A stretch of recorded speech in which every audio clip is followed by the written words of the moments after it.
This call is being recorded. Yeah, I always love when the I'm doing a synastry reading for the actual two people, right? That's awesome. Yeah.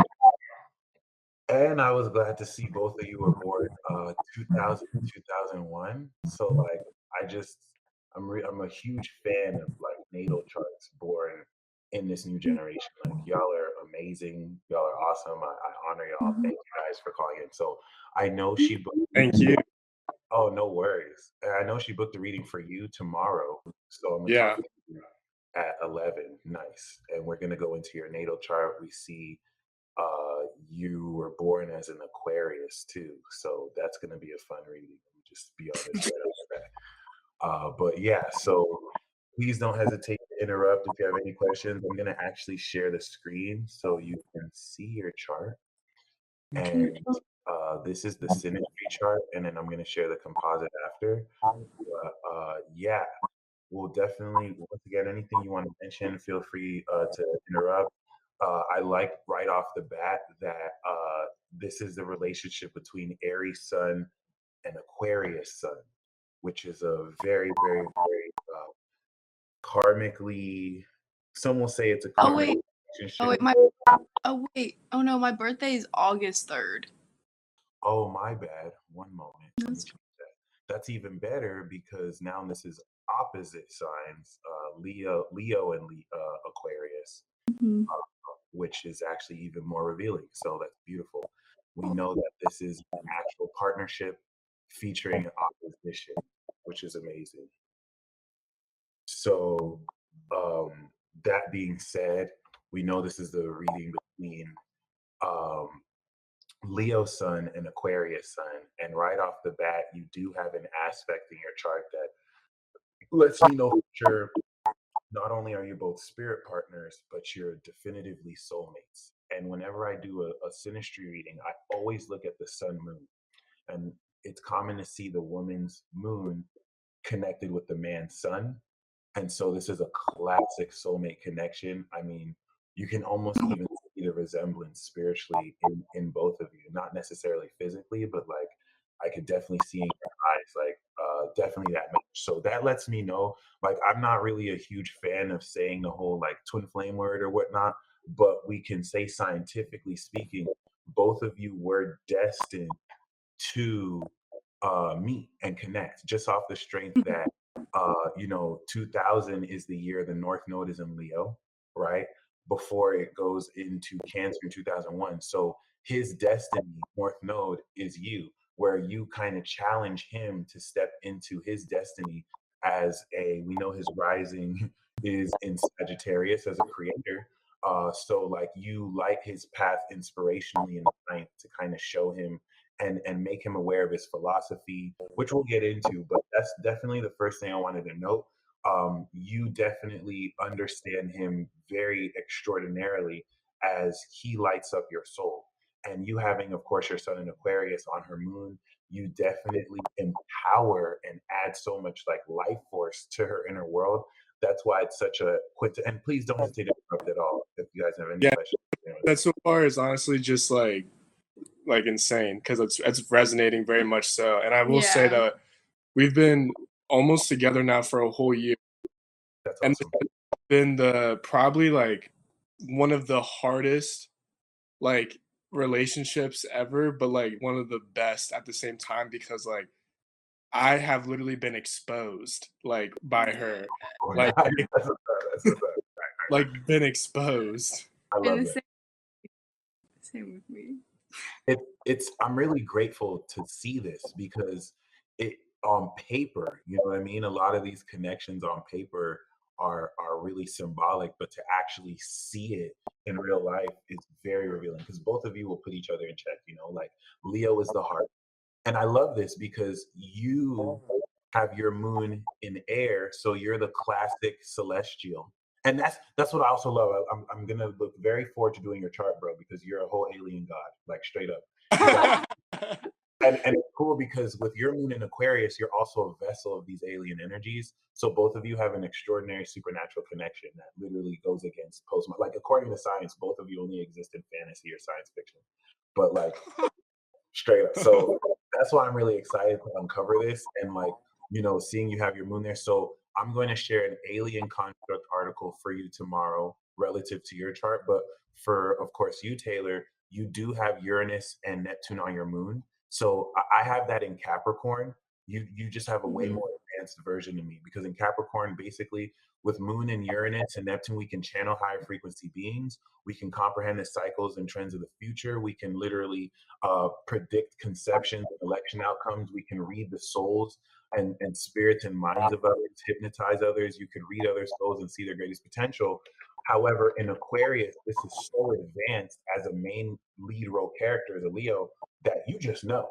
You literally just gain an understanding of the knowledge of situations and people, and it will forego the need for inductive and deductive realization. So everything So that you feel, he's going to be aware of and show like, oh, and confirm if that makes sense. okay, so Yeah. it's kind of like she walks into the situation and basically like already like knows like about like what she feels based off the other person, like what they're doing, what they're saying. Wow. So A- that's how And you. and then like with me, what you said that with me it's like I'm understanding her through her knowing what the what the thing is going on. And when we do your reading, I'm going to share the alien construct for you because basically everything that she feels, you're aware of.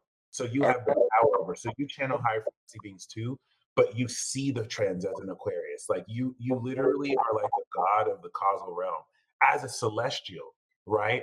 Especially if we take the Marvel mythology. So and we'll talk about this in your reading because it's so very important. You're going to be one of the main leaders that you come from the ancient future with the South Node Aqua. So it's very interesting. All of us, the three of us, have been in each other's past lives too, because I have my South Node in Leo. So all of this is kind of orchestrated quite magnificently. This is crazy. It really is. But I would say to answer your question, like everything she feels, you're going to be aware of that. So it's like she might get that inner knowing, and then you'll see how it kind of plays out. Right. I will say that I feel like a lot of times I feel like like a lot of times I have like a knowing of like unconscious things that she's like feeling Okay. or like maybe like I'll have like a feeling of like me knowing kind of maybe something. And I'm not saying it's always accurate or right, but I would say that like A lot of time it is. a lot of times like I feel like I know like how she's feeling behind like what she's like presenting, I guess. I feel you. Well, I'll say it's always right because this is celestial in advance. And that could be challenging. It could be challenging to own up to how celestial both of you are because you're the celestial soul and you're the celestial spirit.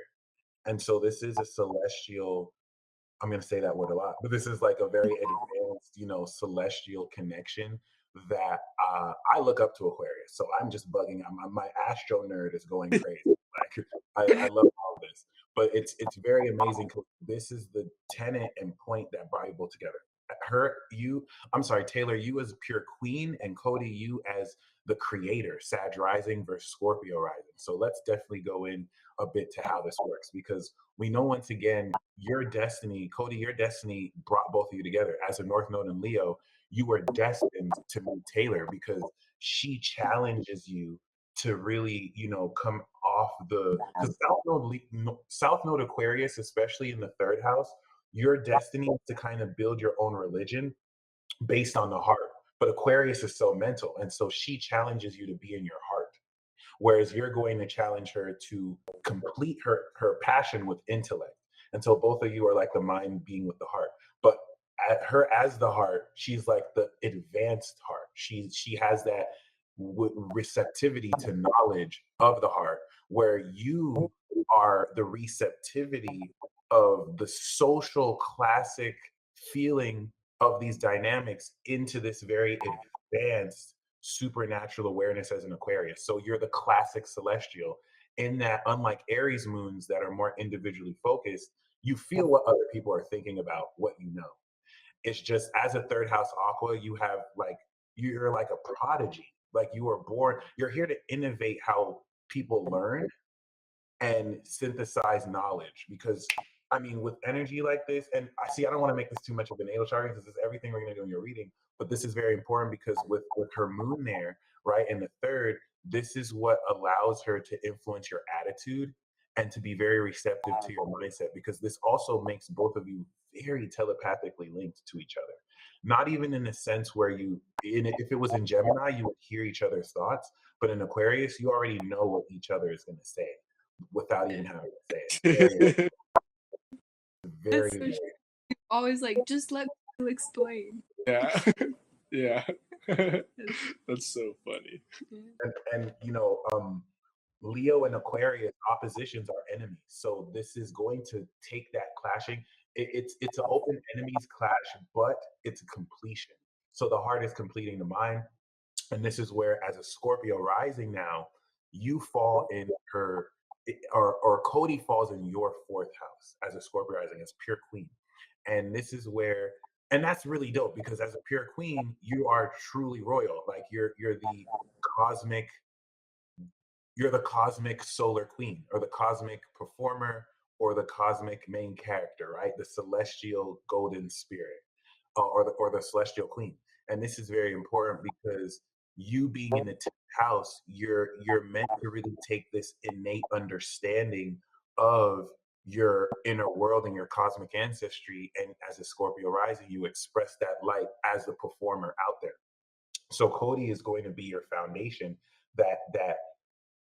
It's cool. Fourth house contacts, in a sense, he's an aspect. He's like home to you, and he's going to really, this could even be played out by you living with him, being in that fourth house, or him being in your fourth. And this is very powerful because this definitely enables you to come into great grounding and understanding and comfort of where you come from. It's very archetypal, and it's really good to see in a partnership, because this is someone who will motivate you to come out your comfort zone. And I think both of you will do that too, because you being in his 9th/10th house, you're going to also influence how he takes that intellect and expresses it more creatively, and gets out his comfort zone to be more in his heart, which will always be the stubborn class. Because as an air sign myself, like, we're not always like as heartfelt as we could be. We're very mental, right? So this Right. is going to light that fire for sure. And this is where she's definitely going to guide you along. And that's very, very mindful, especially knowing that you met a year ago when the North Node was transiting your 7th house of relationships. Destiny brought you both together. It's because so isn't crazy. his 7th house in Leo? Oh, I mean, well, he does have the Sag rising, so it's a late Sag rising. So if you're using Placidus, some of it will be in Leo, but I'm using the equal sign system. Oh, okay. It's actually crazy because like that you're saying that about last year, because when we met last year, I shit you not, I literally just like got done like watching like one of your video like moon messages about soulmates like meeting. We would watch them at the beginning too. And like, then we would watch and I don't know, it was just so weird. Like it was just like a little like synchronicity connection. That is so awesome, because a lot of that, so it's like through the Gemini portal too, that kind of helped facilitate that, which is amazing. And I really do feel like both of you together are completing a pipeline of energy. Especially, it's not a coincidence that Kody, you manifested a legitimate pure queen whose sun and moon is on your destiny portal. So it's like her soul is holding space of the knowledge of where you come from, and she's shining the light of where you're going. I almost have chills saying that. That's just so, you know what I'm saying? Like, wow, that's like I don't like to get romantic, but to me, that's just like romance to me. Like, your Right. soul agreed to meet like that. So she assists you in that capacity. And then her with the North Node in Cancer with Jupiter is going to impact. If we look at the Sagittarius energy, you have Pluto on your rising, you have Mars. She has Mars in Sagittarius on your rising. So both of you have Pluto, Chiron in Sagittarius, which is a very extremely, doesn't have to be difficult, but it's wild. It's an extremely wild sexual energy too, where with Mars, she actually can heal sexually in the way that with Chiron here, you're healing the self-esteem that goes into how valuable you see and manifest the meaning of your value. Because Chiron in a second could be very inhibiting, where you sometimes will see yourself as not always valuable. And it's interesting, Kody has the second house to kind of manifest that value and to remind you that you're worth it, you're valuable. But it's cool because your Mars is on his rising, so you find him very intensely attractive. This is a really good indicator for, sexual desire, and also being an instrument of this very wild sexual power and energy. Because now with Chiron and Pluto here, I have a feeling that, without getting too TMI, the sexual connection between you two is going to be mutually healing, and it's going to awaken more your For person. sure. Right. For For sure. Yeah. Yeah. That reminds me of, have you seen Mr. and Mrs. Smith? I have not. No. Okay, y'all should watch that movie. I think y'all like that movie. Okay. Because at the last part, Brad Pitt is like, "Oh, ask us about the sex again," and it was just like, I think both of you will really appreciate that, because it's kind of like a soulmate twin flame kind of movie, but it's super badass. It's super badass. It's with Angelina Jolie and Brad Pitt, but once again, like, yeah, I think that's a really major center of the relationship, especially because now, as part of the new generation, both of your creators, so we're Saturn and Scorpio. Sorry, we're Pluto Scorpio, which destroys the old world order. And then y'all are the creators of the new world. So Saturn in Aries is the sparkers. Saturn in Taurus, which we see you, Kody, is the builders of the new world. And then Saturn in Gemini, after this building of the concepts, creates that mental network of the ideas. And so y'all are so important. Y'all are bringing this new supernatural, cosmic, advanced energy. You, especially coming from the ancient future, right? And then you, Taylor, with the North Node, the South Node Capricorn, which is bringing that past life greatness into solidifying more of this deeper 12th house to your Leo sun sincerity. It's a really interesting path because Jupiter is involved. And so that's really interesting to see that Kody's Venus is on your South Node, which indicates both of you were together in a past life. That can indicate a past life marriage, or you just being romantic. So that was the sense of familiarity. If maybe one or both of you felt like maybe you've known each other before, yeah, it is. Definitely. Yeah, Definitely. definitely. Which is super awesome too, because the South Node Capricorn now is going to unlock at one level which is even more symbolic. And these are aspects that I look like to kind of denote, your suns are opposite and now your Venuses are opposite. So you having Venus and Jupiter makes you so nurturing. And that nurturing quality is a part of your destiny, where you could be very, expansively feeling and emotional in how you express your heart. And so the Venus in Capricorn is, Kody, your way of just being very grounded and practical in your approach. That's going to now influence, Taylor, your past life lesson of bringing this organizational quality to sincerely deal with others more, especially as a Scorpio rising, where you kind of feel into the higher meaning of your feelings. The opposition with Venus, which I don't think it's a coincidence, it's near exact opposite. Like, your Venus is 3 at Kody, and then Taylor, yours is 2. That's like a matching heart. You know what I'm saying? Like, the organization of the Venus in Cap allows the structure for your Venus in Cancer to love more nurturingly. And it is going to clash though. Like, sometimes you'll be in your feelings where he doesn't feel like feeling, or sometimes he'll be organized where you kind of feel like just going with the flow. And so it really works really well because you got the opposite side as well, which is really interesting. So did you have any questions at all? So with when you said that, like, so my Venus kind of like helps like ground it and make it more like sincere, does that mean in a way like it makes it more like practical in a way, the way that she goes about doing it, like more like structured and like efficient? Yeah, especially because now your Venus is in her third house. So the way you express your because Venus in Capricorn is a practical love language. It's like Venus in Cancer is going to make sure you have breakfast in bed or you feel good. Venus in Capricorn is going to be like, hey, this is what you use for work. This is the way. It's not as emotive, like, oh, hey, I love you. It's more so like I put the bills on the table, right? I provide, right? So because it's in her third house, your heart is going to structure her attitude. You're going to kind of organize more how she thinks.